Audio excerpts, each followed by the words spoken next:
Hello বন্ধুরা, তোমরা সবাই কেমন আছো? আশা করি সবাই খুব ভালোই আছো। আমি পিঙ্কি টিকাদার রূপকথা মেকওভার্স থেকে তোমাদের সাথে আরও একটা নতুন লুক নিয়ে চলে এসেছি শেয়ার করার জন্যে। তো তোমরা দেখে জানিও কেমন হয়েছে। তো স্টেপ বাই স্টেপ আমি সব কিছু রুটিন করে স্কিনটাকে রিপেয়ার করে নিলাম। তো তোমাদের সাথে সেগুলো একটু হালকা পাতলা শেয়ার করে নিলাম। আমার কথা বেঁধে বেঁধে যাই, পারলে একটু ম্যানেজ করে নিও তোমরা। আর কোথাও ভুল ত্রুটি হলে মার্জনীয়।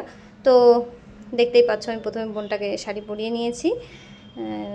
বেস করার আগে মুখটা ভালো করে ক্লিন করে, মুখের বেস রেডি করার আগে মুখের ক্লিনজিং, টোনিং, ময়শ্চারাইজিং সব থেকে মাস্ট।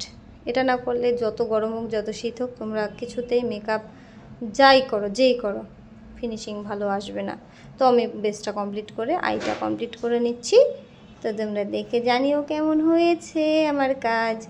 যাই হোক, স্টেপ বাই স্টেপ তোমাদের সব কিছুই টুকটাক দেখালাম। সম্পূর্ণ তো এত বড় ভিডিও এখন কেউ দেখতে পছন্দও করে না, সম্পূর্ণ দেওয়াও যায় না। আর শর্টে এর জন্য সবাই দেখাচ্ছে, আমিও চেষ্টা করছি ট্রেন্ডিংয়ে গা ভাসিয়ে দেওয়ার। তো আমার ব্রাইডের বেস হয়ে গেছে, আইটাও হয়ে গেছে, এখন লিপটা আমি করে নিচ্ছি। এবার কলকাটা দেখো, আমি টুকটাক কলকা খারাপ পারি না একেবারে, তোমরা জানিও। আর আমার কাজ যদি কারো ভালো লেগে থাকে অবশ্যই আমার সাথে কন্ট্যাক্ট করতেই পারো। তো এই যে আমার ব্রাইডের ফাইনাল লুক।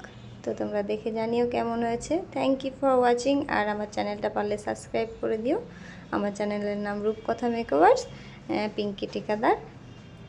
আমার ফেসবুক পেজের নামও যা, আমার ইউটিউব পেজও তাই। Thank you for watching.